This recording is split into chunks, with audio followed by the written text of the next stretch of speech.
Esta semana el estudio correspondiente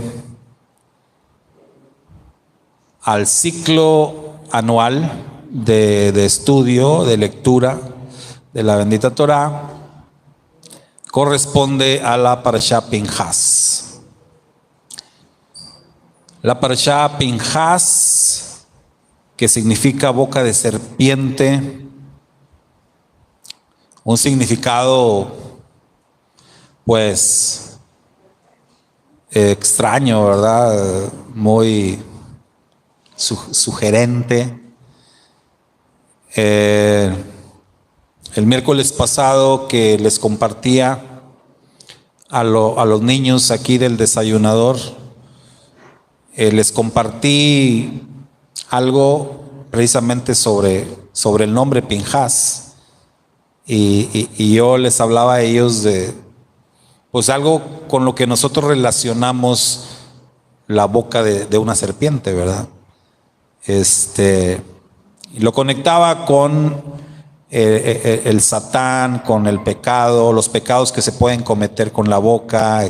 Bueno, fue lo que platicamos con ellos, lo que aprendimos o repasamos, esas cosas o esos pecados graves que se pueden cometer. Pero bueno, Pinhas, este personaje Pinhas, realmente él no era alguien que hablara ni chismes ni cosas desagradables al Eterno. Su nombre, boca de serpiente, es más como para denotar, creo yo, fuerza, el celo precisamente que caracterizaba a Pinhas. Entonces vamos a repasar nuestras preguntas del test de esta parashá, la parashá semanal Pinhas. Y cuando llegamos siempre a la parashá Pinhas, pues sabemos que estamos ya prácticamente en la antesala de concluir. Es el cuarto libro, el cuarto Sefer de la Torá, que es Bamidbar. Entonces ya estamos cerca. Después de Pinhas solo nos restan dos porciones más y concluimos el cuarto Sefer Torá.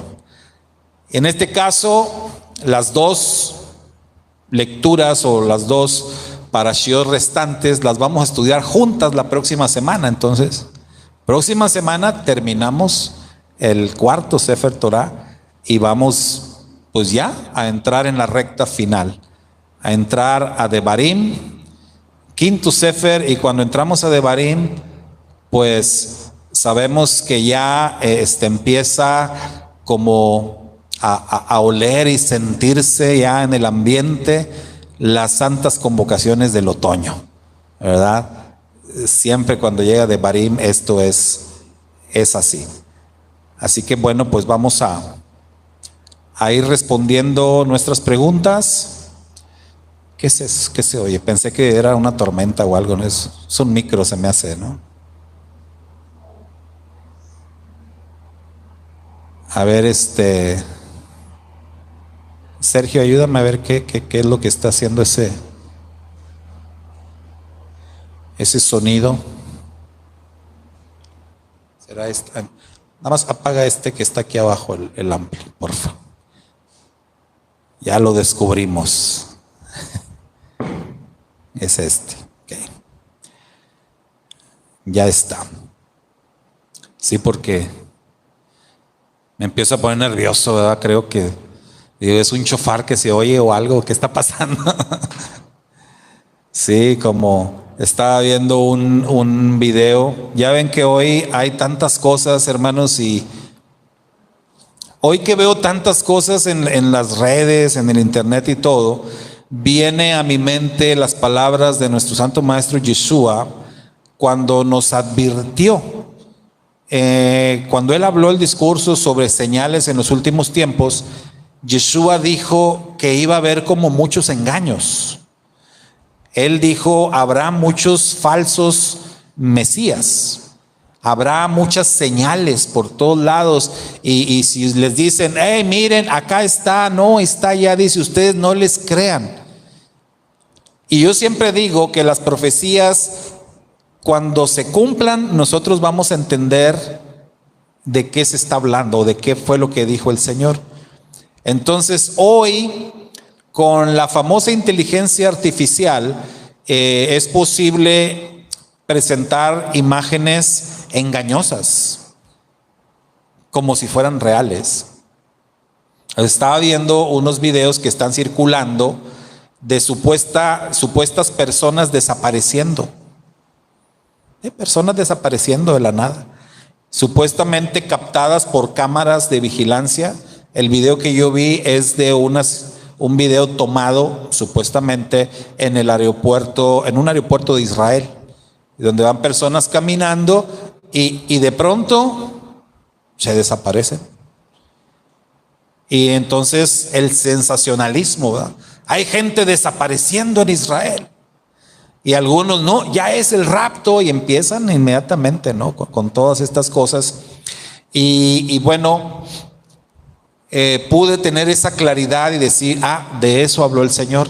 A eso se refería el Señor cuando dijo, tengan cuidado y no les crean. Va a haber muchos engaños, va a haber muchas falsas señales acerca de la venida del Mashiach. Entonces tengan mucho cuidado, hermanos, porque de veras está viendo en las redes sociales y en internet muchas cosas que se están haciendo con la inteligencia artificial, ¿verdad? Entonces hay que tener cuidado con eso. Bueno, primera pregunta de nuestro test.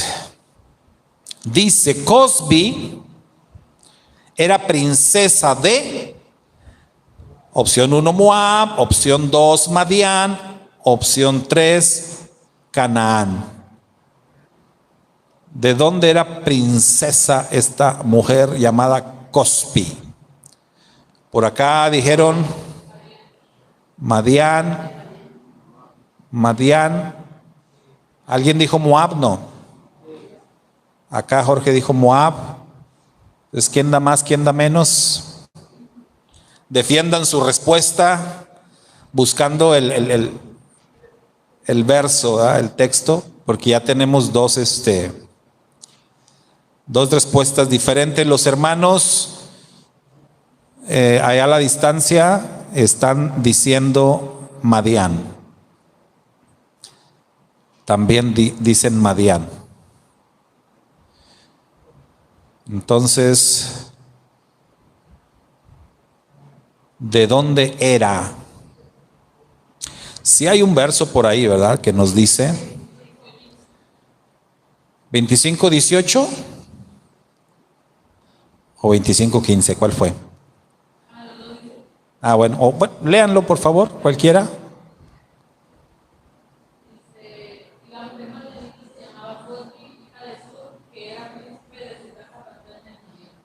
Ahí está, muy bien.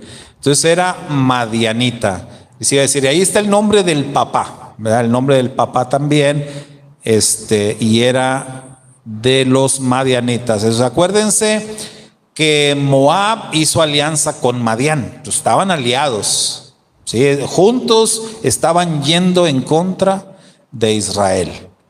Entonces, se entiende por qué pensaba o alguien comentó Moab, ¿verdad? Porque realmente ellos estaban formando una alianza.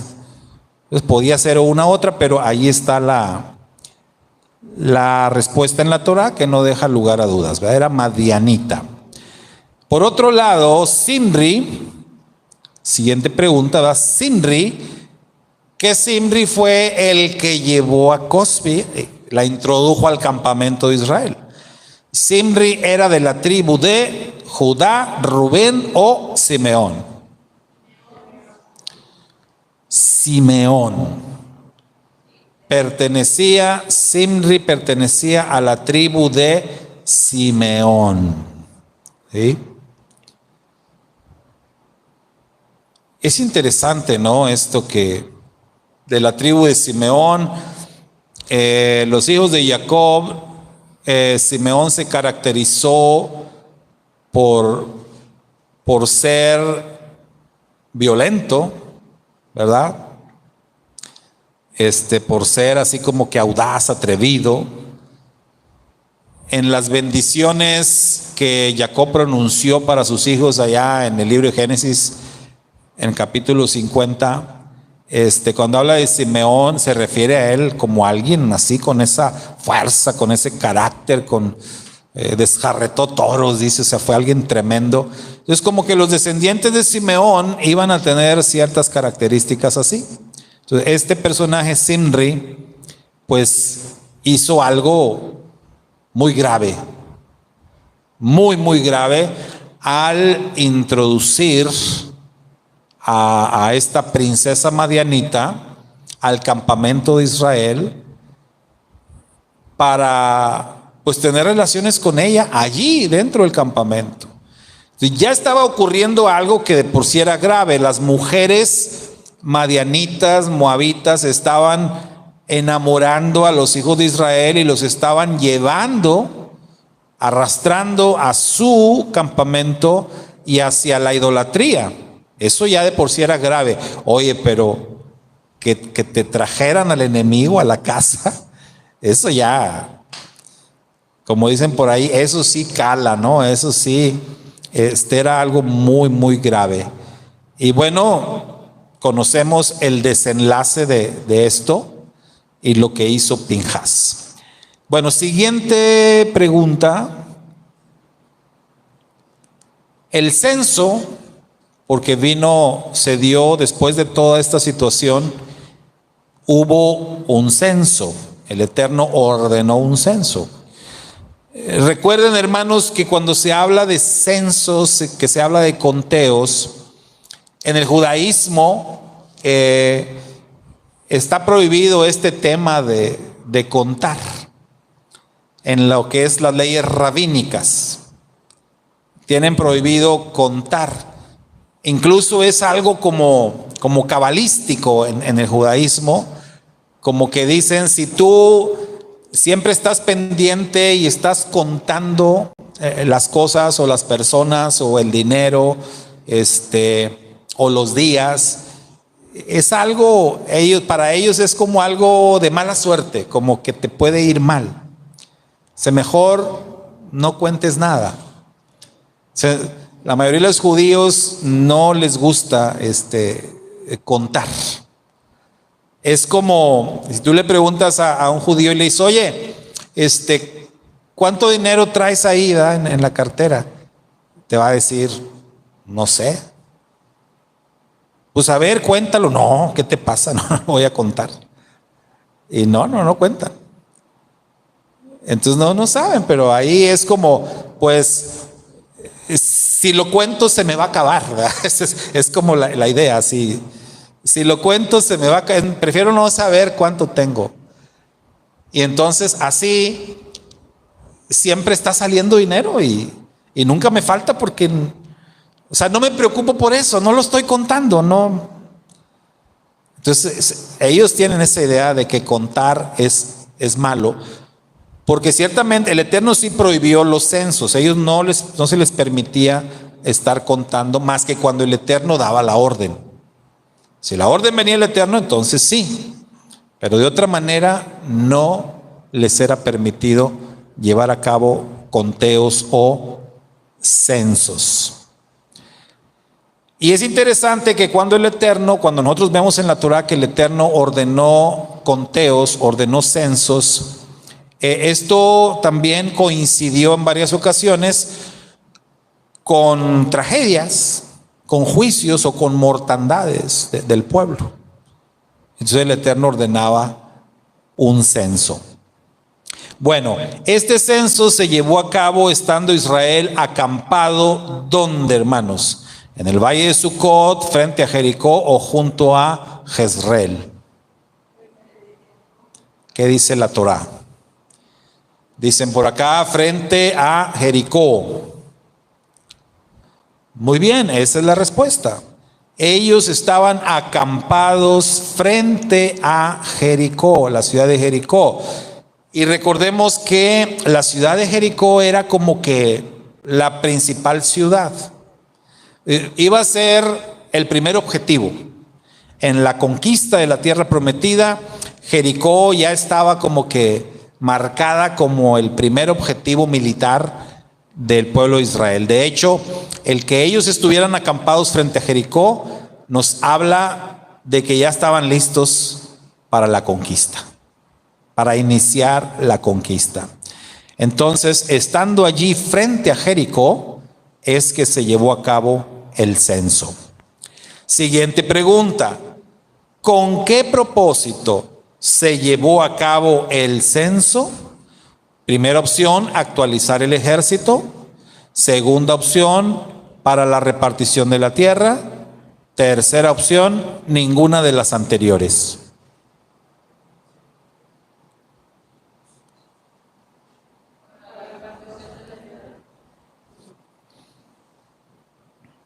Contestaron diferente, ¿no? No. Ok. La hermana María dice la primera, actualizar el ejército. Perla dice para la repartición de la tierra. La hermana Leida dice las dos. O sea, en lugar de ninguna de las anteriores, las dos anteriores.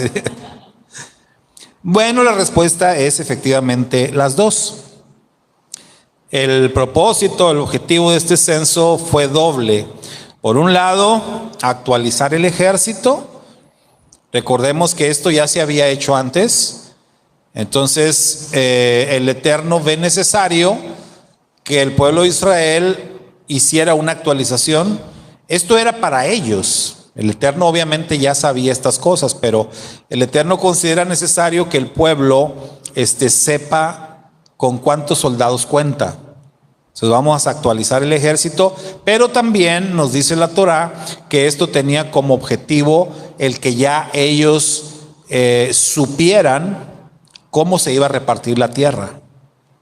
Entonces, otra vez recordemos, están frente a Jericó, están listos para iniciar la conquista, y a mí me llama mucho la atención el hecho de que ya se está hablando de repartir la tierra, cuando todavía ni siquiera empiezan a luchar. En nuestra cultura nosotros tenemos varios dichos más o menos que enfocan hacia lo mismo. Ahorita se me venía a la memoria el que dice todavía no, yo voy a decir un animal kosher, ¿verdad? Porque el dicho dice un impuro. O sea, todavía no matas el venado y ya te estás comiendo los tamales. Porque el dicho dice otro animal. Pero fíjese, todavía no matas el venado y ya te estás comiendo los tamales.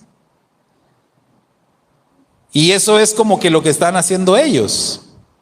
Oye, todavía no conquistas la tierra y ya te la estás repartiendo.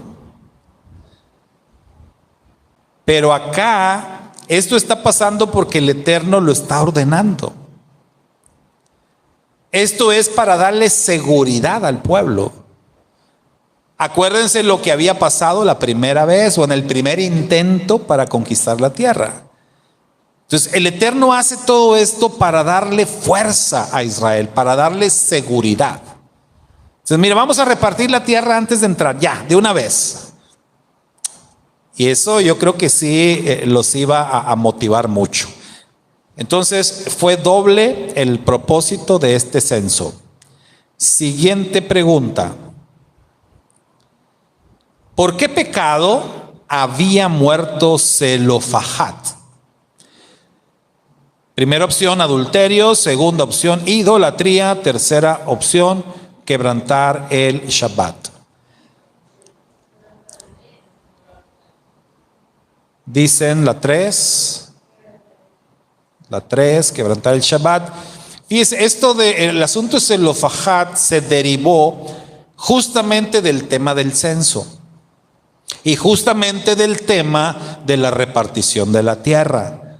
¿Por qué? Porque a quienes eran censados o quienes eran contados, varones, por el tema del ejército.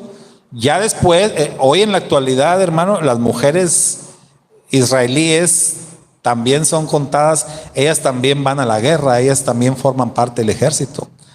En Israel el tema del ejército es parejo hoy día, ¿sí? No se salvan como en otros países. La razón es que Israel siempre necesita tener un ejército fuerte porque siempre está en guerra.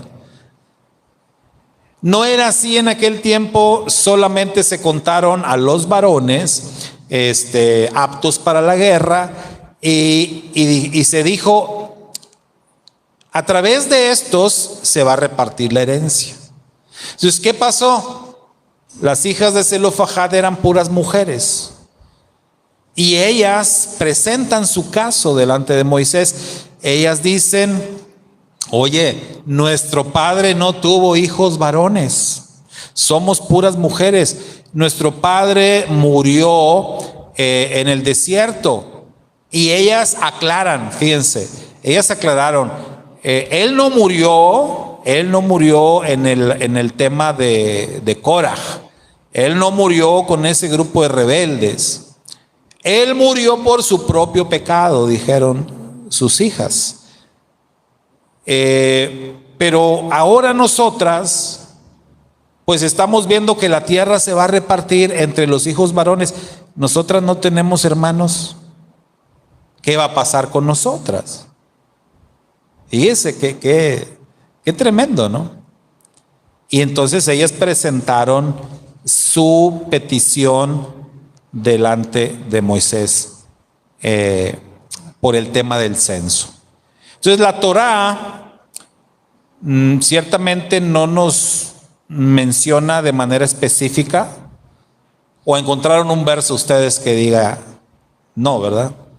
Pero aquí lo hacemos por eliminación, o sea, descartamos adulterio, idolatría, y pues nos basamos en las fuentes rabínicas o en los midrashim.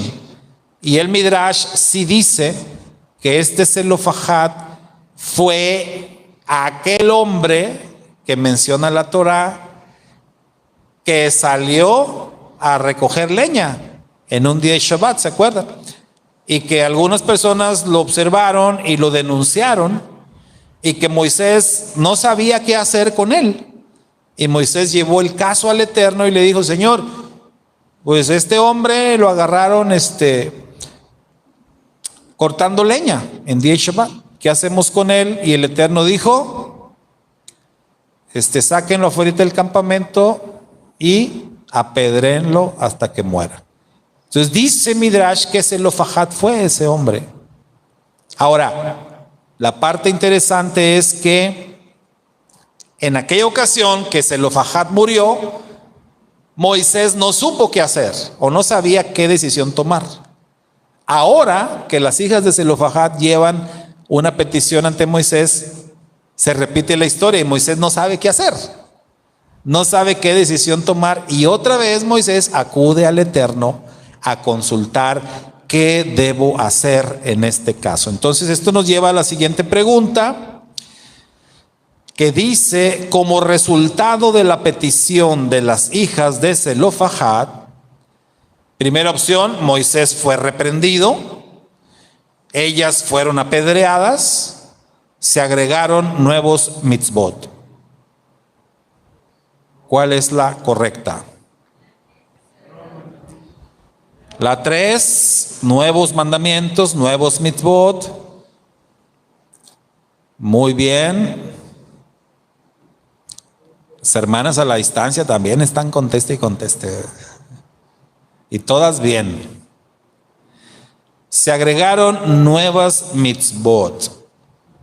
Entonces fíjense, por eso yo creo que sí tienen razón los sabios, ¿no? El Midrash que dice que Zelofajad fue el que murió apedreado por esta conexión de que Moisés no supo qué hacer con Zelofajad y ahora no sabía qué hacer con la petición de sus hijas. Como que esta familia tenía la característica de estantear a Moisés, ¿verdad? De meterlo en aprietos. Pero también es muy interesante ver que Moisés, siendo quien era, siendo el caudillo de Israel, el libertador, el líder de Israel, pues también Moisés no era, ¿cómo diríamos? Infalible. O sea, Moisés se equivocaba también. Moisés no lo sabía todo. De pronto hay personas, hay líderes que pretenden saberlo todo. No, nadie lo sabe todo, nadie es infalible. En la religión popular antes decían que su líder era infalible, ¿se acuerdan? Ahora ya se rajaron, ya cambiaron eso y dicen, no, sí se puede equivocar. Entonces nadie es perfecto y Moisés no lo sabía todo. Entonces aprendemos eso y vemos que tampoco el Eterno era como que se iba a enojar con Moisés. Pues, ¿cómo que no sabes qué hacer, Moisés? No. Entonces Moisés llevó la petición al Eterno y el Eterno le dijo, ellas tienen razón. Y qué padre, ¿no? Qué interesante. Ellas tienen razón, Moisés. Entonces, ¿sabes qué? Vamos a agregar unos mandamientos nuevos para darles respuesta a la petición de ellas, para darles seguridad. Que estén tranquilas, que sí van a recibir herencia. Vamos a hacer una modificación a la ley. Eso fue algo muy bueno. La siguiente pregunta. El nombramiento de Yehoshua como sucesor de Moshe se hizo, puntos suspensivos, en privado, solo frente a los jueces o delante de todo el pueblo. ¿Cómo se llevó a cabo esto?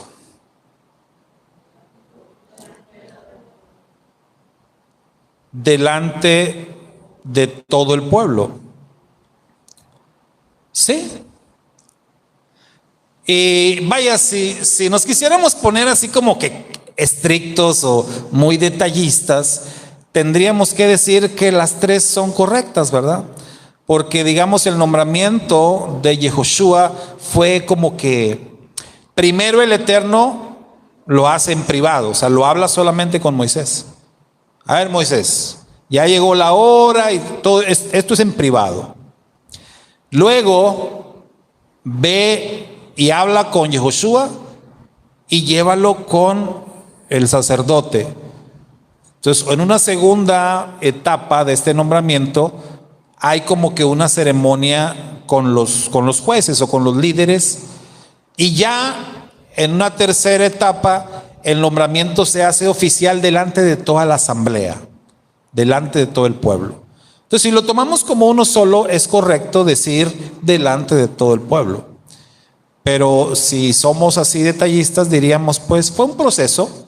El nombramiento, ¿verdad? Fue un proceso y es normal.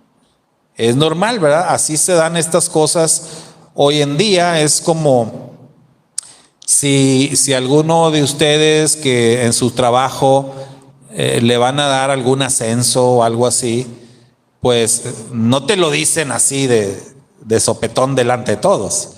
Te manda a llamar el jefe a ti, ¿verdad? Y lo platica contigo en privado y todo. Y así se va dando. Pero llega un momento que ya se tiene que hacer saber a todos los demás. Al menos al departamento, ¿no? Entonces, vaya, es un proceso normal. Y así fue el nombramiento de Yehoshua como sucesor de Moisés. Siguiente pregunta. ¿A qué montaña debería subir Moisés a morir? Ahí tenemos tres opciones: Monte Moriah, Monte Abarim o Monte Nebo.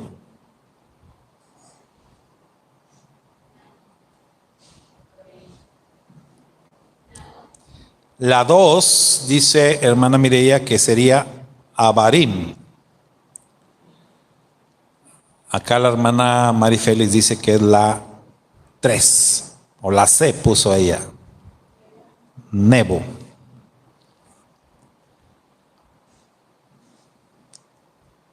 ¿Qué dicen los demás?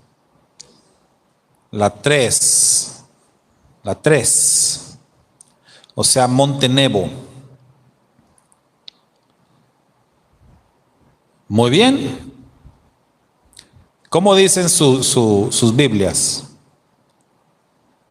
Busquen el verso.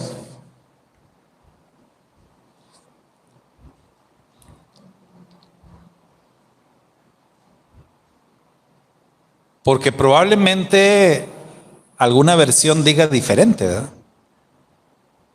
Sergio, ahí dice Abarim.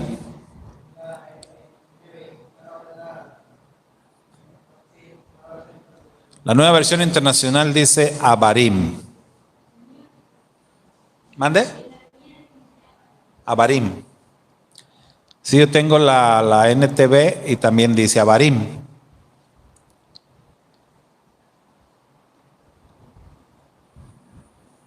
Entonces, ¿por qué dice Nebo? Digo, los que dijeron que la 3, Monte Nebo.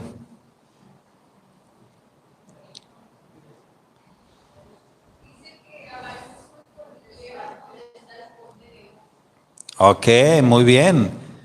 Entonces, es que aunque este texto dice Abarim, hay otro texto de la Torá en donde dice que era el Monte Nebo. ¿Sí? ¿Y cómo se arregla eso? Y bueno, nos decía Karen, la explicación es que la montaña se llama Nebo, la montaña, pero esta montaña forma parte de una cordillera, o sea, de varias montañas que están pegadas una con la otra, y a esa cordillera se llama Abarim. Entonces, pero Moisés específicamente subió sí a Abarim o a una de las montañas de Abarim, pero él subió a la que se llama Nebo. Entonces la respuesta correcta sería la 3. Aunque ahí la Torah diga Abarim, ¿verdad? Pero para que se entienda, Abarim era la cordillera, ¿sí? El conjunto de montañas.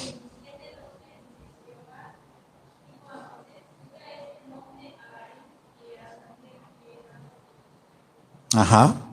Sí, ahí dice Abarim. Aquí también yo tengo la NTV, también dice Abarim. Pero, o sea, la referencia es Abarim era la cordillera. Sí, la cordillera. Bueno, siguiente pregunta. ¿Qué temas son tratados principalmente al final de la parashá? Leyes humanitarias, ofrendas y tiempos designados o estrategias para la guerra.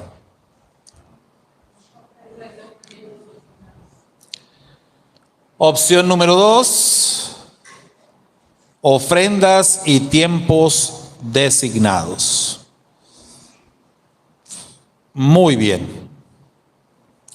Ofrendas y tiempos designados.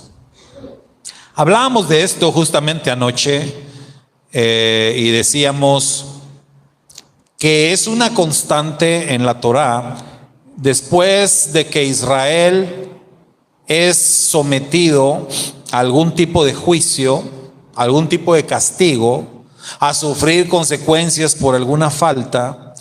Es una constante que inmediatamente después el Eterno les recuerde el tema de las ofrendas. Ahora, juntamente con el tema de las ofrendas, está el tema de las santas convocaciones. Esto ya lo habíamos visto en 2 o 3 ocasiones.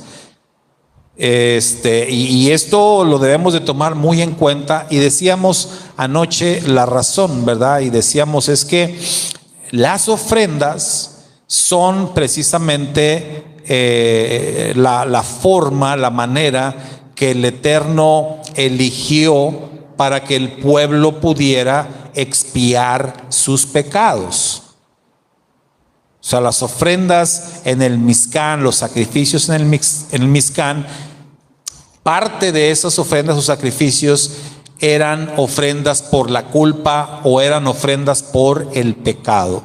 De tal manera entonces que las ofrendas era un tema importantísimo y que cada vez que el pueblo cometía algún pecado grave o un pecado nacional, es decir, que todo el pueblo era culpable por lo que había pasado, el Eterno les recordaba el tema de las ofrendas. Entonces, en esta ocasión, ofrendas más tiempos designados, es decir, las Moadim. Y última pregunta, ¿de qué Moed no se habían dado instrucciones y se dan en esta parashá? Opciones: el Shabbat, Rosh Chodesh, Pesach. Rosh Chodesh. Sí, Rosh Chodesh. ¿Se acuerdan cuando estudiamos en Vaikra 23, Levítico 23? Todas las santas convocaciones aparecen en Vaikra 23, menos Rosh Chodesh. Bueno, ahora sí aparece, ¿verdad? En esta parashá Pinhas sí aparecen instrucciones para celebrar Rosh Chodesh. Hay muchos creyentes mesiánicos, incluso judíos, que no le dan mucha importancia al Rosh Chodesh. De hecho, le consideran como una fiesta menor. Y el tema de considerarla así es porque no aparece en el capítulo 23 de Levítico. Pero aquí sí aparece, ¿verdad? O sea, aquí sí aparece dentro de estas instrucciones, donde otra vez aparecen todas las santas convocaciones. Entonces, pues ahí está. O sea, Rosh Chodesh o luna nueva. Rosh Chodesh realmente no quiere decir luna nueva. Rosh Chodesh es como cabeza de mes, ¿sí? Rosh es cabeza, es día primero del mes, es más correcto.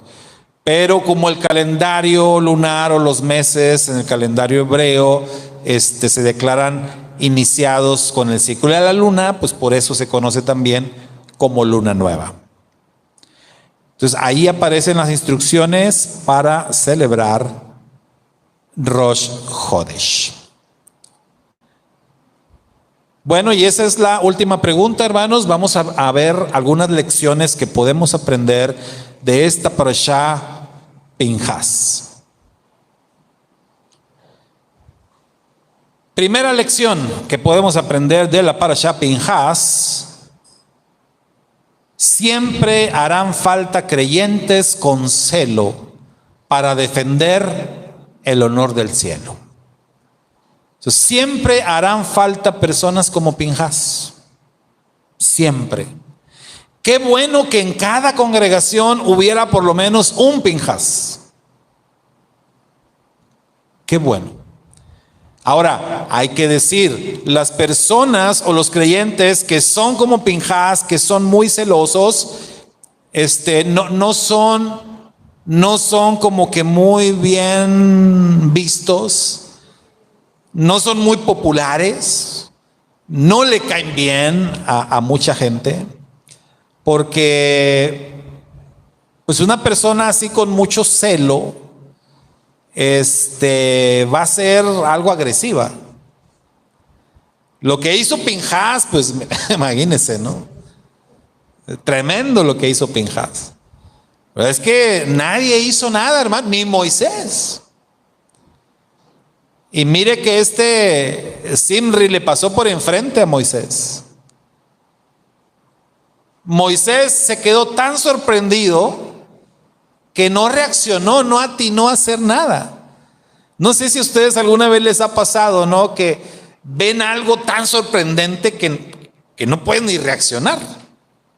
Te quedas así como que no puedo creer que esto esté pasando y no reaccionas. Pues eso le pasó a Moisés. O sea, yo imagino a Moisés viendo a este hombre pasarle por enfrente con la madianita y meterse a la tienda, y Moisés ahí. ¿Es en serio que está pasando esto? Pero Pinhas reaccionó. Pinjas esperó, ¿verdad? Pinjas como que dijo, pues le toca a Moisés o le toca a alguien más, a alguno de los sacerdotes, Josué, alguien que haga algo. Pero pues Pinjas vio que no había una reacción. Pinjas dijo, bueno, pues voy yo. Y eso mostró el gran celo que tenía Pinjas. En la sabiduría hebrea se compara mucho el celo de Pinjas con el celo de ¿quién, hermanos? De Elías, del profeta Elías, que también tenía un gran celo por el Eterno. Elías mató 850 en un ratito, ¿verdad? Eso es celo por el Eterno. De hecho, hay algunos que dicen que Pinjas era Elías. Hay quienes dicen eso también. Lo cierto es que las personas así, con ese celo, muchos no los aceptan muy bien. El profeta Samuel también era alguien que tenía mucho celo por el Eterno. Y si se acuerdan, el profeta Samuel no era tampoco muy popular.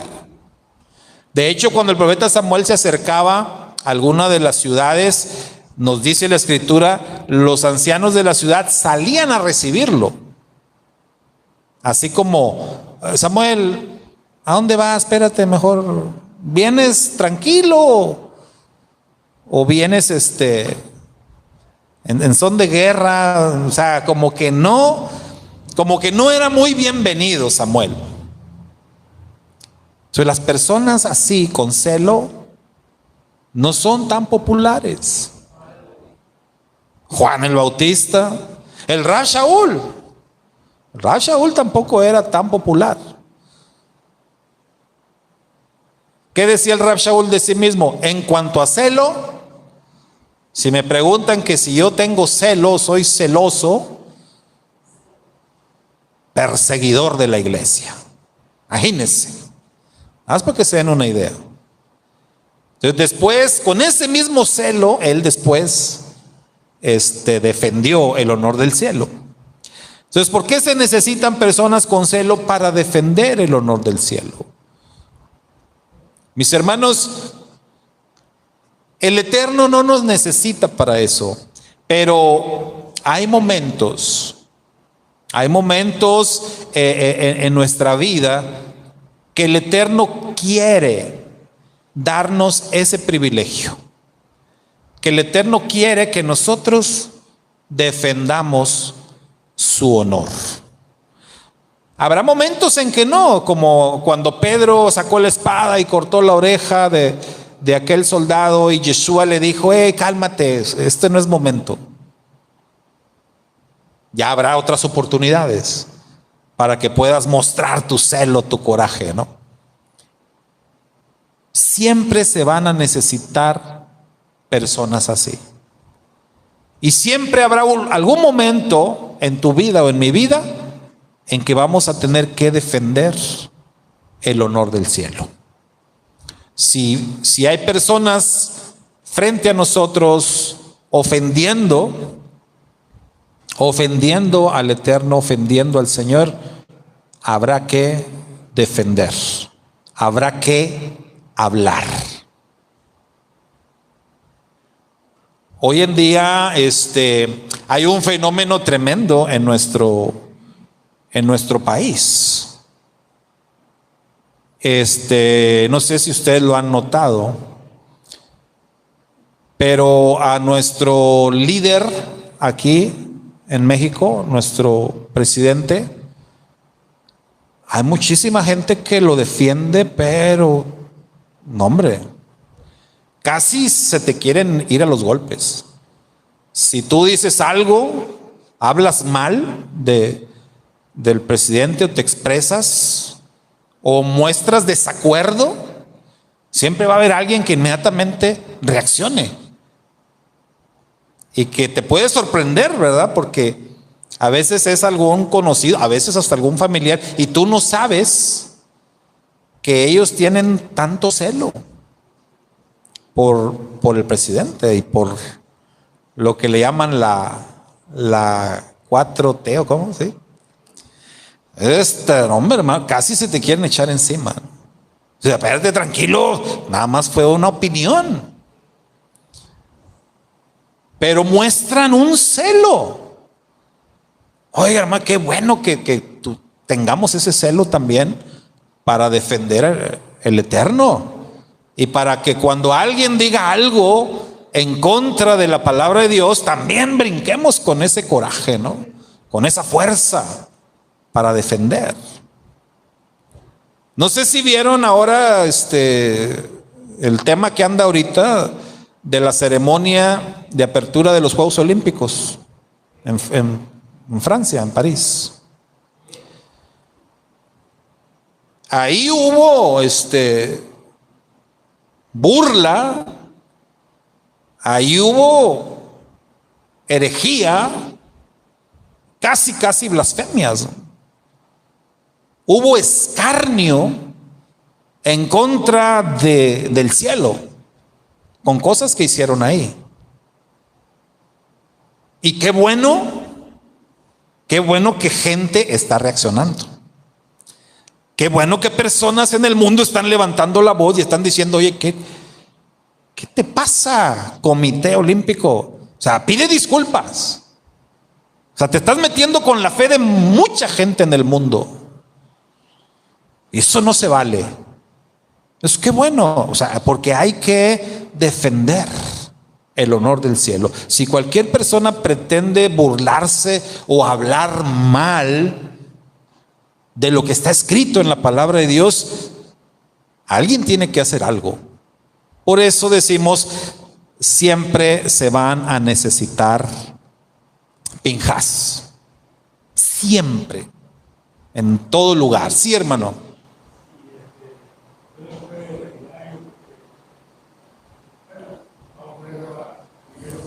Ajá.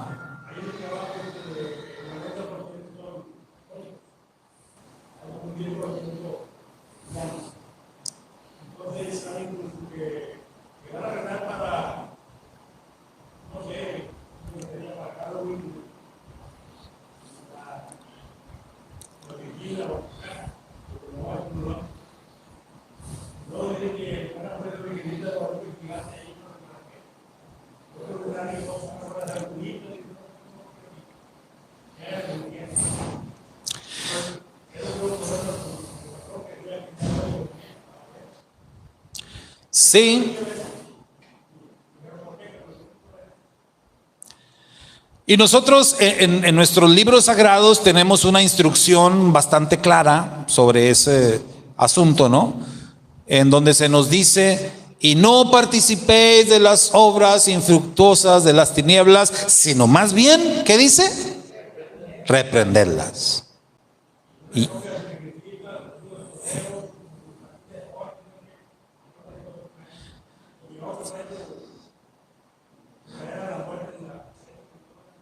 sí, ahí va a depender de la interpretación que cada quien haga de reprenderlas.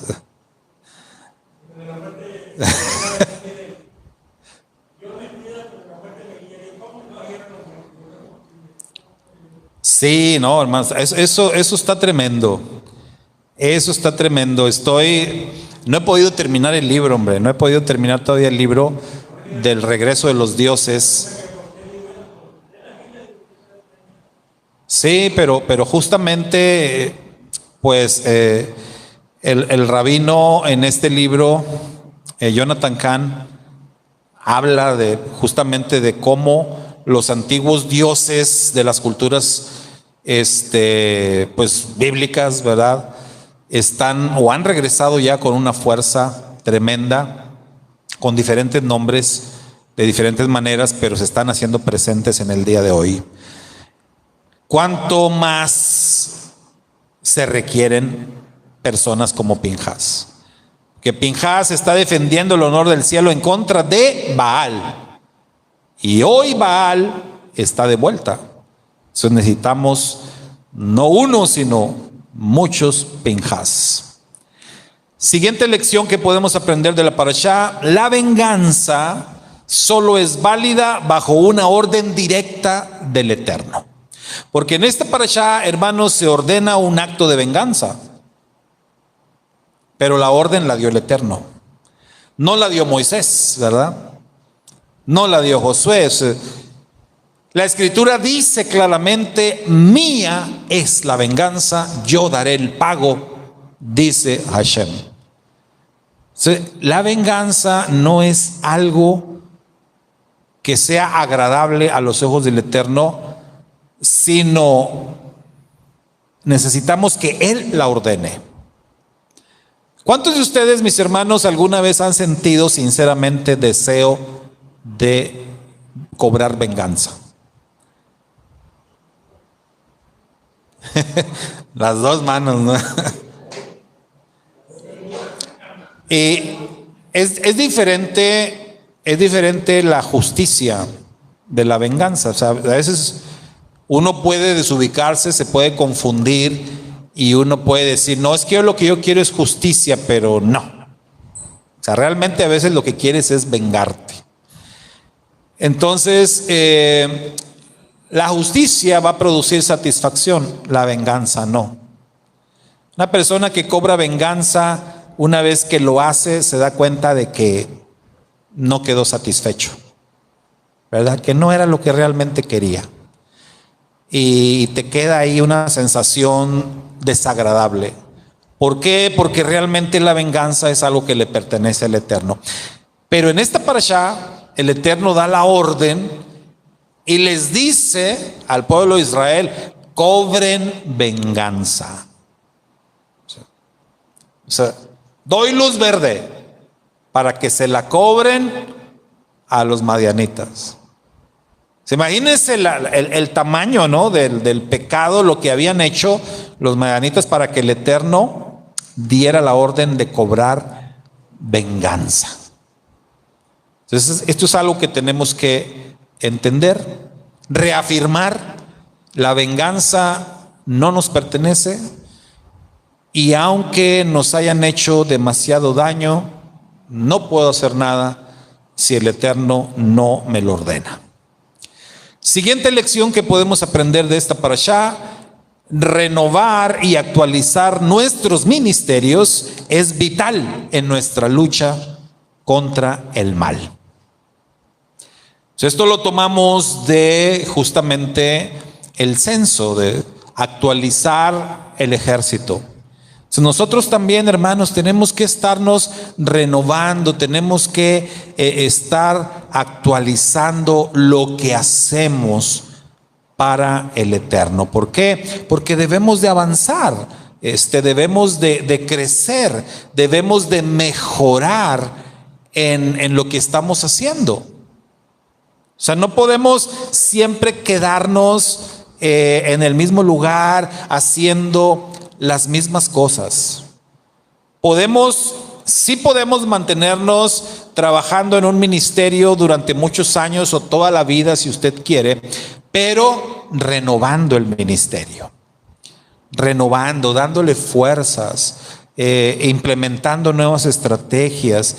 Yo he dicho otras veces, ¿no?, que nosotros tenemos que trabajar para el Eterno de acuerdo a los dones que el Eterno nos ha dado. Entonces, si tú tienes muy marcado un don espiritual, ponlo a trabajar, ponlo a funcionar para el servicio del Eterno, y puedes trabajar en ese ministerio durante muchos años, pero siempre mejorando, siempre renovándolo, porque de otra manera dicen por ahí que aquello que no se renueva, hermano, está destinado ¿a qué? A morir, ¿no? A desaparecer. O sea, dice un dicho: renovarse o morir. Porque sí, o sea, tienes que irte renovando. Hoy en día hay tantas cosas, tantos avances, tanta tecnología. Imagínense el mundo de la medicina y todas las profesiones, todos los trabajos que se hacen van cambiando. Tienes que actualizarte. Las personas que no se actualizan en su manera de hacer las cosas, en su manera de trabajar, pues están destinados a que ya no los tomen en cuenta, ya no les den trabajo. O sea, necesitamos mejorar. Y esto también en el ministerio. O sea, le estamos sirviendo al Eterno. Bueno, hay que mejorar nuestro servicio al Todopoderoso. Esta es una lección muy valiosa que aprendemos de esta parashá Pinhas. Siguiente lección. Atrévete a luchar por las causas justas, pues no sabes a cuántos puedes beneficiar si ganas. Las hijas de Zelofajad, ellas estaban luchando por una causa justa. Para ellas, yo no sé si ellas lo pensaron, se dieron cuenta que esta petición de ellas realmente iba a traer una bendición para muchas otras mujeres. Pero al final así fue. Se implementaron nuevos mandamientos que no fueron solamente para ellas, sino para todas las mujeres que estuviesen en el pueblo de Israel en las mismas circunstancias. Y de ahí en adelante, todas las mujeres habrían de quedar cubiertas, habrían de quedar protegidas por esas leyes que se implementaron. Y que se implementaron, ¿por qué? Porque ellas levantaron la voz, porque ellas lucharon por esa causa. Entonces, por eso aprendemos esa valiosa lección. Si tú, mi hermano, mi hermana, te das cuenta de alguna cuestión injusta, piensas que puedes hacer algo por una causa justa, hazlo. No te quedes callado, porque puede ser que tú puedas obtener un beneficio para muchas más personas, no solamente para ti.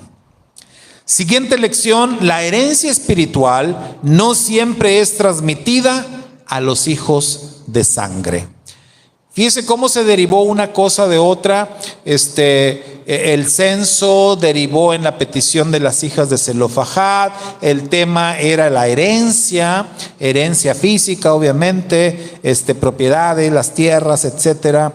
Pero de ahí se deriva también o se conecta el tema de la sucesión de Moisés como líder de Israel.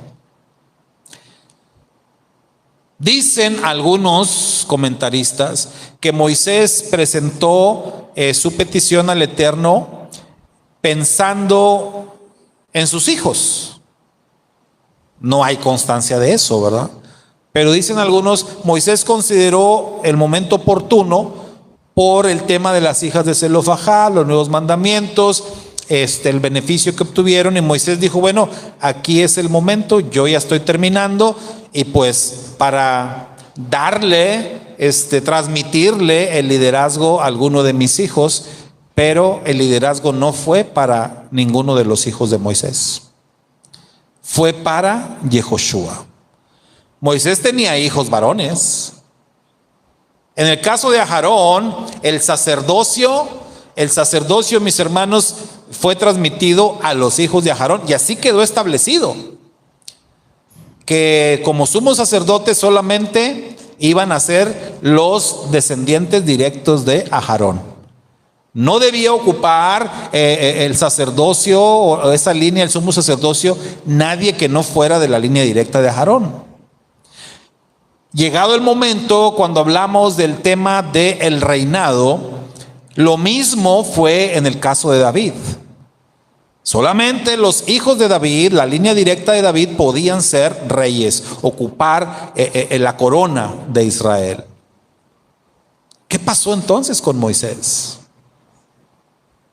¿Por qué no sucedió a Moisés uno de sus hijos? Dicen los sabios, Moisés quería que fuera uno de sus hijos, pero el Eterno dijo, va a ser Yehoshua quien va a ocupar tu lugar. Bueno, el ministerio de Moisés fue el de un libertador.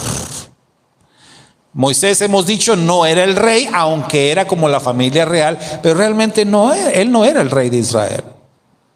Y no fue sumo sacerdote porque de alguna manera él rechazó esto. Entonces, Moisés fue un libertador y Yehoshua lo iba a suceder en ese papel de libertador y de conquistar la tierra prometida. Pero a la postre, Yehoshua tampoco iba a ser como que rey, ni nada de eso, ni rey ni sacerdote. Entonces solo complementó la tarea de Moisés. Pero es interesante esto, lo que podemos aprender, y es que la herencia espiritual no siempre se transmite a los hijos de sangre. O sea, hay muchos creyentes que sus propios hijos ni siquiera sean creyentes. Entonces, ¿cómo les vas a transmitir tu sabiduría o tus dones o tu ministerio si ni siquiera comparten tu fe? ¿Me explico? Y es evidente en la Torá que los hijos de Moisés, pues como que no compartían todo lo que Moisés hacía. Porque la Torá nos dice que el que siempre estaba pegado con Moisés era Josué. El que no se le despegaba era Josué. ¿Dónde estaban los hijos de Moisés? Pues quién sabe, pero no aparecen ahí, no son protagonistas, no se mencionan. Entonces no pudieron ser considerados para tomar como que esa herencia espiritual. Siguiente lección: cuando transfieras algo espiritual, hazlo plenamente. El Eterno le dijo a Moisés: pon tu mano. Dice cómo los detalles son importantes. El Eterno le dijo a Moisés: pon tu mano sobre Josué. Y más adelante en otro verso dice la Torá: y Moisés puso sus dos manos sobre Josué. No una, sino las dos manos. Entonces, si vamos a hacer esto, vamos a hacerlo bien. Es como que Moisés dice: le quiero transferir todo. O como Elías con Eliseo, que Eliseo pidió doble porción y se le concedió. Aquí es como que le pon tu mano, Moisés pone las dos, como para transferir toda la plenitud de lo que Moisés había recibido del Eterno. Entonces, cuando se trata, hermano, de transmitir cosas espirituales, no te guardes nada.